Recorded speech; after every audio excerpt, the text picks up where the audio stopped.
paano po ito makakaapekto? Ano yung mga epekto ng Mm. taripa na 'to?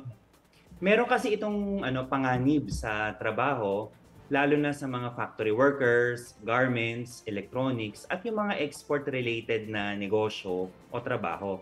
Kasi kapag nagpataw ang Amerika ng 20% na taripa sa mga produkto galing sa Pilipinas, ibig sabihin nito, no, mas mahal ang magiging presyo ng mga produkto natin kapag ibinenta ito sa Hmm. Amerika. Mm. Nakikipagkumpitensya tayo sa produkto ng ibang bansa, kaya maaring lumabas na maaring mas maging mas mahal ang produkto natin at mas pipiliin ng mga consumer sa Amerika yung mas murang produkto. At dahil dito 'no, Mm. maaari na lumiit ang order ng mga negosyo sa Amerika para sa mga produkto sa Pilipinas dahil nga mas mahal na ito.